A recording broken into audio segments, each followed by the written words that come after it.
Hello guys, welcome on the new video. इस video पे हम लोग 3 सबसे बड़ी प्रॉब्लम्स के बारे पे डिस्कस कर रहे हैं, वो भी प्लेसमेंट एजेंसी बिजनेस के बारे पे। क्लियर है गाइस? समझ आ गया? आगे बढ़ते हैं इस वीडियो पे। 3 biggest problem on placement agency business. Clear? Things to be consider. कुछ चीज़ें मैं आपको बता रहा हूँ। 2 चीज़ें हैं कि भाई आपको प्लेसमेंट एजेंसी बिजनेस में प्रॉब्लम आ रहा है तो उसके साथ कैसे डील होना है, उसके बारे पे मैं पहले आपको एक ओवरव्यू दे देता हूँ। सबसे पहला बात यह है कि भाई आप बिजनेस कर रहे हैं, ठीक है, बिजनेस कर रहे हैं तो बिजनेस स्टार्ट करने से पहले जो भी प्रॉब्लम्स आ रहा है उसके बारे पे आप जितना ज़्यादा हो सके उतना जानकारी ले लें। क्लियर? जितना अच्छे से इस प्रॉब्लम का आप जानकारी लेंगे उतना ही अच्छे से इस प्रॉब्लम के साथ आप डील कर पाएंगे। क्लियर है गाइस? पहला चीज़। दूसरा चीज़ ये है कि भाई आप बिज़नेस स्टार्ट कर रहे हैं या फिर कर रहे होंगे तो आपके पास बहुत सारे प्रॉब्लम आएंगे। इस बात की आप लिखित गारंटी ले लीजिए। जब मैंने अपना प्लेसमेंट एजेंसी बिजनेस स्टार्ट किया था तो मैंने भी बहुत सारे प्रॉब्लम्स को फेस किए थे। ठीक, इसमें से मैं आज इस वीडियो पे आपको 3 प्रॉब्लम के बारे में बताने वाला हूँ, जो चीज़ आपके भी प्लेसमेंट एजेंसी में बहुत ही बेनिफिशियल रहेगा। बात यही आ गया ना गाइस कि भाई आप बिज़नेस स्टार्ट कर रहे हैं या कर रहे हैं, आपको प्रॉब्लम के बारे में जितना ज़्यादा अच्छे तरीके से पता होगा उतनी ज़्यादा अच्छे तरीके से उसको डील कर पाएंगे। तो मैं यहाँ पर आपको 3 प्रॉब्लम के बारे में बताने वाला हूँ, वो भी किसमें? प्लेसमेंट एजेंसी बिजनेस पे। क्लियर? देखिए, प्रॉब्लम्स इन प्लेसमेंट एजेंसी। सबसे पहला प्रॉब्लम क्या आता है? Money recovery problem.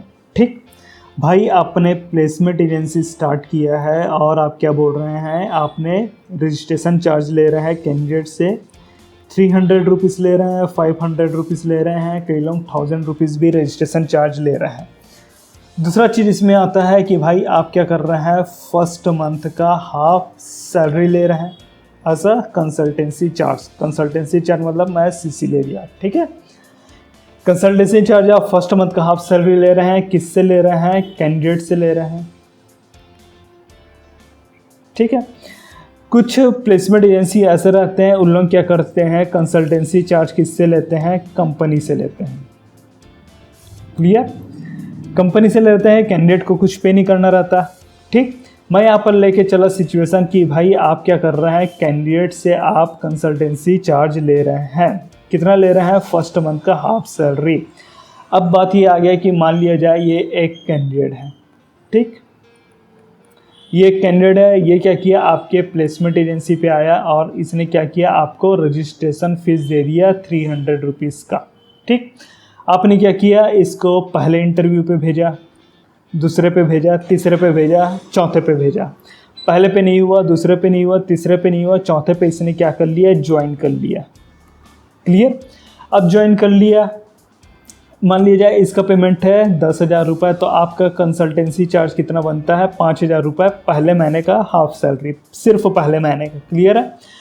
पहले महीने का आपका 5,000 रुपये बन रहा है तो कैंडिडेट का फ़र्ज बनता है कि भाई वो आपको 5,000 रुपीज़ पे करे।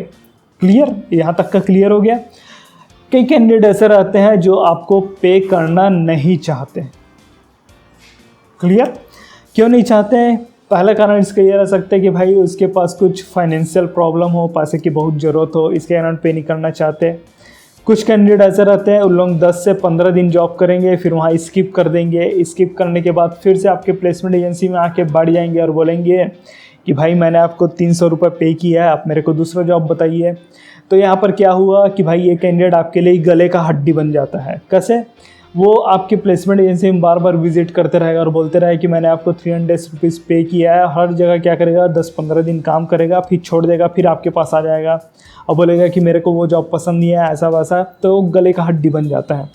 कुछ कैंडिडेट ऐसे रहते हैं जो क्या करेंगे, 2 से 3 दिन बस काम करेंगे और स्किप कर देंगे और गायब हो जाएंगे, टोटली गायब हो जाते हैं। गायब होने का इन द सेंस कि भाई आप उससे फॉलोअप ले रहे हैं, ठीक, फॉलोअप ले रहे हैं, लेकिन वो किसी का भी रिस्पांस वो नहीं कर रहा है, आपका फ़ोन नहीं उठा रहा है, कुछ भी कारण हो सकता है। ठीक, तो बात यहाँ पर अल्टीमेटली ये आया कि भाई जो कैंडिडेट को आपको 5,000 रुपये, जो कैंडिडेट आपको 5,000 रुपये पे करना चाहिए था वो आपके पास आ ही नहीं पाता। आप क्या करते हैं, सिर्फ सिंपल 300 रुपीज़ जो रजिस्ट्रेशन चार्ज उससे ले रहे हैं उसी से आपका अर्निंग चल रहा है, जो कि थोड़ा वहाँ पर आपको लिए डिमोटिवेटेड वाला काम हो जाता है। क्लियर, आपको डिमोटिवेट करता है। ठीक, अब जब मेरे कोर्स पे इनरोल होते हैं तो मैं यहाँ पर आपको स्टेप बाय स्टेप गाइड करता हूँ कि कैसे आप इस टाइप के प्रॉब्लम्स के साथ डील कर सकते हैं। ये कोर्स का लिंक आपको वीडियो के डिस्क्रिप्शन पे मिल जाएगा। अगर इनरोल होना चाहते हैं तो वहाँ पर जाकर आप इनरोल हो सकते हैं। अब बात यह आता है कि भाई इस प्रॉब्लम से डील कैसे करें। डील करने के लिए आपके पास अनलिमिटेड तरीके हो सकते हैं। मैं यहाँ पर जो कोर्स है, जिस कोर्स के बारे में बताएं, यहाँ पर मैं आपको कुछ पॉइंट्स देता हूँ जिससे आप इजीली तरीके से इस प्रॉब्लम से आप डील कर सकते हैं। यहाँ पर मैं आपको एक बेसिक चीज़ बता रहा हूँ। बेसिक चीज़ क्या है गाइस कि आपका जो कैंडिडेट है वो एक कैंडिडेट है। ठीक, ऐसे दूसरा कैंडिडेट भी हो सकता है, तीसरा कैंडिडेट भी हो सकता है, चौथा कैंडिडेट भी हो सकता है। लेकिन आपके पास लाइन में कितने कैंडिडेट है? 10 कैंडिडेट भी हो सकते हैं, 100 कैंडिडेट भी हो सकते हैं, 1000 कैंडिडेट भी हो सकते हैं। क्लियर, प्रॉब्लम कौन कर रहा है? ये सब 1 2 3 4 मतलब गिने चुने कैंडिडेट ही आपके जो बिजनेस है, क्या बिजनेस है? प्लेसमेंट एजेंसी का बिजनेस है, उसमें प्रॉब्लम कर रहा है। तो गिने चुने कैंडिडेट पे आप फोकस करेंगे तो आपका जो इधर फोकस करने का क्राइटेरिया है वो आपका कहीं ना कहीं लैप्स हो जाएगा। तो जो कैंडिडेट आपका प्रॉब्लम कर रहा है उसका एक फॉलोअप लीजिए, दूसरा लीजिए, तीसरा लीजिए। अगर 3 फॉलोअप में वो आपका पे कर दे रहा है तो अच्छी बात है। सपोज नहीं कर रहा है तो इस कैंडिडेट को आप स्किप करिए और आगे बढ़ जाइए। अब आप बोलेंगे गाइस कि भाई मैंने पहले कैंडिडेट को स्किप कर दिया, दूसरे को स्किप कर दिया, तीसरे को, चौथे को स्किप कर दिया, कितने कैंडिडेट को मैं स्किप करते रहूँगा? हर कैंडिडेट इसी टाइप का प्रॉब्लम कर रहा है। और जब मैं बिजनेस स्टार्ट किया हूँ, प्लेसमेंट एजेंसी का मैं बिजनेस कर रहा हूँ, अगर मैं हर लोगों को मैं स्किप करते रहूँ तो फिर मेरा बिजनेस रन कैसे करेगा? स्वाभाविक सी बात है, ये आपका क्वेरी हो सकता है। तो मैं यहाँ पर आपको इसमें एक चीज़ बताना चाह रहा हूँ कि भाई आप बिजनेस कर रहे हैं। बिजनेस किस में काम करता है? बिजनेस काम करता है मल्टीपल सोर्स ऑफ इनकम में काम करता है। क्लियर, बिजनेस कर रहे हैं तो आपको मल्टीपल सोर्स ऑफ इनकम बनाते आना चाहिए। अभी इस वीडियो पे मैं एक देखिए 3 पॉइंट्स के बारे में बता रहा हूँ। ये पहला पॉइंट है। तीसरे पॉइंट पे मैं आपको बताऊंगा कि कैसे आप multiple source of income generate कर सकते हैं। अभी आपके पास सोर्स ऑफ इनकम कितना है इस बिजनेस से? पहला इनकम है कि भाई आप रजिस्ट्रेशन चार्ज ले रहे हैं। दूसरा इनकम है आप क्या कर रहे हैं? फर्स्ट मंथ का हाफ सैलरी ले रहे हैं। ठीक है, आपके पास 2 ही सोर्स ऑफ इनकम है, लेकिन आपके पास क्या होना चाहिए? मल्टीपल सोर्स ऑफ इनकम होना चाहिए। तो तीसरा पॉइंट का वेट करिएगा, इसमें अभी बताता हूँ इस वीडियो पे कैसे आप क्रिएट कर सकते हैं। पहला पॉइंट क्लियर हो गया, मनी रिकवरी प्रॉब्लम के बारे पे। ठीक, दूसरा प्रॉब्लम होता है न्यू टेक्नोलॉजी एडॉप्शन। क्लियर, देखिए टेक्नोलॉजी क्या है, दिन बाय दिन अपडेट होते जा रहा है और कंटिन्यूसली टेक्नोलॉजी जो है वो इंक्रीज होते जा रहा है।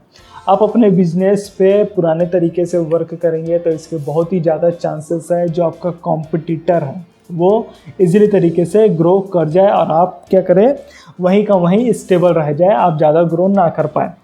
तो बहुत सारे प्लेसमेंट एजेंसी है, उन लोग क्या कर रहे हैं, ओल्ड टेक्नोलॉजी पे वर्क कर रहे हैं और ज़्यादा उनको टेक्नोलॉजी का नॉलेज भी नहीं है। इवन जैसे कि मैं इसको एग्जांपल से ले रहा हूँ, एग्जांपल ले लिया कि भाई आपने प्लेसमेंट एजेंसी में टेलीकॉलर रखा। टेलीकॉलर बहुत ही ज़्यादा इंपॉर्टेंट रखता है किसी भी प्लेसमेंट एजेंसी पे। आपने टेलीकॉलर रखा और टेलीकॉलर क्या कर रहा है? सिर्फ कॉलिंग कर रहे हैं। क्लियर, कॉलिंग कर रहे हैं। किसको कॉल कर रहे हैं? कैंडिडेट को कॉल कर रहे हैं। कैंडिडेट्स ले लिया, ठीक, ये आगे कैंडिडेट्स।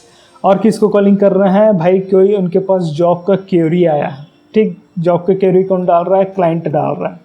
उनके साथ उन लोग बात कर रहे हैं। 2 चीज़ हुआ, भाई कैंडिडेट को कॉल कर रहे हैं और क्लाइंट के साथ बात कर रहे हैं किस टाइप की उनको कैंडिडेट चाहिए।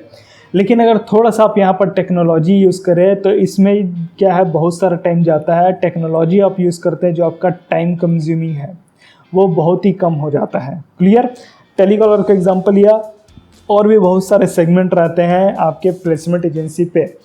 आप क्या कर रहे हैं? टेलीकॉलर को भाई ट्रेन दिए कैसा कॉलिंग करना है, कैंडिडेट के साथ कैसे बात करना है, क्लाइंट आ रहा है तो उसके साथ कैसे बात करना है। कैंडिडेट क्या कर रहा है? बातचीत करना स्टार्ट कर दे रहा है, लेकिन इसमें आपका टाइम बहुत ज़्यादा लग जा रहा है।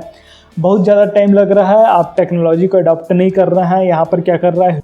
ह्यूमन काम कर रहा है, और ह्यूमन काम करता है तो उसको बहुत ज़्यादा टाइम लगता है। लेकिन जब आप यही चीज़ आप टेक्नोलॉजी के थ्रू करते हैं तो यहाँ पर बहुत चांसेस है कि आपका कम टाइम में ज़्यादा रिजल्ट आपको मिले। कैसे टेक्नोलॉजी पे काम करना है उसके बारे में पूरा डिटेल्स यहाँ पर अपने कोर्स पे देता हूँ। इनरोल होना चाहते हैं तो उसका डिस्क्रिप्शन में लिंक दे दूँगा, वहाँ से जाके आप इनरोल हो सकते हैं। क्लियर है गाइस? आप प्लेसमेंट एजेंसी कर रहे हैं तो आपको बहुत ही ज़्यादा इंपॉर्टेंट है कि आप न्यू टेक्नोलॉजी पे काम करिए। यहाँ पर मैं अगर आपको कुछ टिप्स देना हो तो टिप्स मेरा ये रहेगा कि आप क्या करिए, गूगल शीट पे वर्क करिए, ठीक। थोड़ा डिजिटल मार्केटिंग पे जाइए, ईमेल मार्केटिंग पे आप जा सकते हैं। और एक चीज़ आता है व्हाट्सअप ऑटोमेशन पे आप वर्क करिए। कैसे वर्क करना है उसका स्टेप बाय स्टेप हो सके तो मैं फ्यूचर में आपको इसमें वीडियो दे दूंगा और वहाँ से आप सीख सकते हैं। पहला चीज़ क्या हुआ, मनी रिकवरी प्रॉब्लम। दूसरा चीज़ क्या हुआ, न्यू टेक्नोलॉजी एडॉप्शन। तीसरा चीज़ यहाँ पर आता है स्केलिंग में जैसे कि मैंने आपको बताया हूँ पहले में मल्टीपल सोर्स ऑफ इनकम। अभी आपका प्लेसमेंट एजेंसी है, पहला सोर्स ऑफ इनकम क्या आपका रजिस्ट्रेशन चार्ज है, ठीक। दूसरा सोर्स ऑफ इनकम है कि भाई आप क्या कर रहे हैं, फर्स्ट महीने का हाफ सैलरी ले रहे हैं, या फिर इसको मैं ऐसा भी बोल सकता हूँ कि भाई आप क्लाइंट से चार्ज कर रहे हैं। कितना चार्ज कर रहे हैं, 8.33% जो भी हो आप चार्ज कर रहे हैं। ये अभी 2 सोर्स ऑफ इनकम हुआ। भाई अब बिजनेस कर रहे हैं, बिजनेस किस में काम करता है पहले ही बताएं, वो काम करता है मल्टीपल सोर्स ऑफ इनकम पे। जब आप मेरे कोर्स पे इनरोल होते हैं तो वहाँ पर आपको एक मॉड्यूल मिलता है रेवेन्यू मॉडल इम्प्लीमेंटेशन। क्लियर है गाइस, रेवेन्यू मॉडल इम्प्लीमेंटेशन में मैं आपको क्या बताता हूँ। देखिए रेवेन्यू मॉडल इम्प्लीमेंटेशन में आप क्या सीखते हैं कि भाई आपका प्लेसमेंट एजेंसी है वो क्या करे, वर्टिकल और हॉरिजॉन्टल इंटीग्रेशन आप अपने प्लेसमेंट एजेंसी में कैसे कर सकते हैं।